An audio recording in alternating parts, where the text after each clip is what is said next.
संजय चौधरी जी को आमंत्रित करता हूं। भारतीय जनता पार्टी के लीडर हैं। संजय जी, स्वागत आपका। आपकी पार्टी के खिलाफ इतना बड़ा विरोध प्रदर्शन हो रहा है, जो कभी नहीं निकलते थे आपका विरोध करने। उन पर इल्जाम ये था कि आपसे मोहब्बतें हैं, वो तक आपके खिलाफत कर रहे हैं। आपको कोई चिंता नहीं है कि आपका राजनीतिक नुकसान हो रहा है?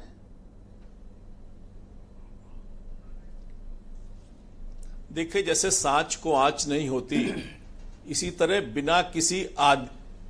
बिना किसी आधार पर अगर कोई नैरेटिव गढ़ा जाता है तो उसकी उम्र भी ज्यादा नहीं होती है।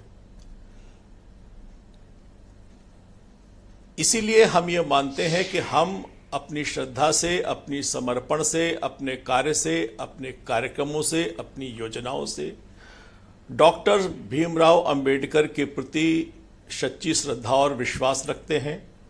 उनके सपने को पूरा करने के लिए भारतीय जनता पार्टी की सरकारें, चाहे वो केंद्र में हो, चाहे वो राज्य में हो, चाहे भारतीय जनता पार्टी का संगठन हो, अपनी पूरी निष्ठा और समर्पण के साथ काम करता है।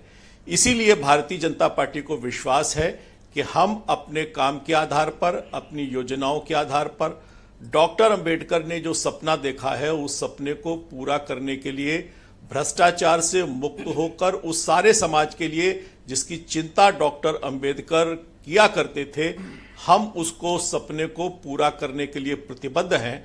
और इस तरह से बिना किसी आधार के अगर कोई नैरेटिव गढ़ा जाएगा तो उसकी उम्र बहुत ज्यादा नहीं होती है। ये हमने पहले भी देखा है और हम अपने काम से, अपनी योजनाओं से, अपनी निष्ठा से इस नैरेटिव को भी परास्त करेंगे और दलितों के उत्थान के लिए भारतीय जनता पार्टी नैरेटिव का स्पष्ट जवाब देने के लिए आपकी पार्टी की टॉप लीडरशिप सामने आकर जवाब क्यों नहीं देती? क्योंकि विपक्ष ने तो एक बड़ा और व्यापक आंदोलन आपके खिलाफ खड़ा कर दिया और पर्टिकुलर कम्युनिटी में तो मैसेज डेली दे रहे हैं।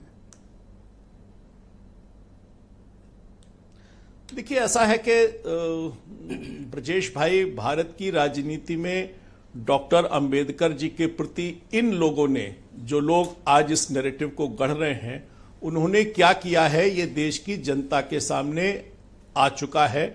कैसे डॉक्टर साहब अंबेडकर साहब का विरोध कांग्रेस ने, वे संविधान सभा में भी ना आ पाए, वो चुनाव न जीत पाए, वो अगर इस्तीफा दें तो इस्तीफे में अपने मंतव्य को न प्रकट कर पाए, और उनके प्रति किस प्रकार का अनादर का भाव कि अपने लोगों के लिए तो जीते जी खुद ही भारत रत्न ले लिया जाए, लेकिन डॉक्टर अंबेडकर की चिंता न की जाए।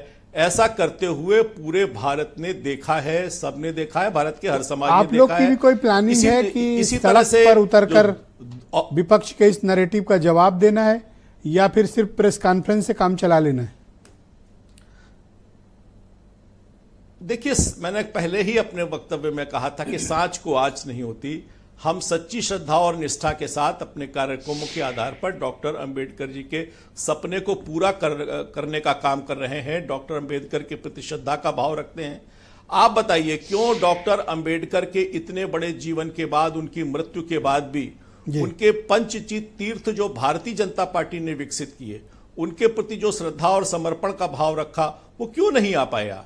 क्यों ऐसे राजनीति करने वाले लोगों के पास उस समय तक का वक्त क्यों नहीं निकला कि डॉक्टर अंबेडकर को वो भारत रत्न दे सकते थे?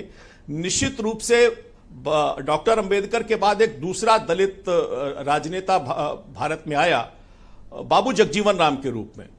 और जब डॉक्टर अंबेडकर के बनाए हुए संविधान पर सबसे बड़ा हमला आपातकाल का हुआ, तो उसके बाद बाबू जगजीवन राम ने कांग्रेस को छोड़ा और संविधान की इस मूल भावना के खिलाफ आए हुए आपातकाल का विरोध किया। ये डॉक्टर अंबेडकर की परंपरा के दूसरे वारिस बाबू जगजीवन राम की बात थी। जी।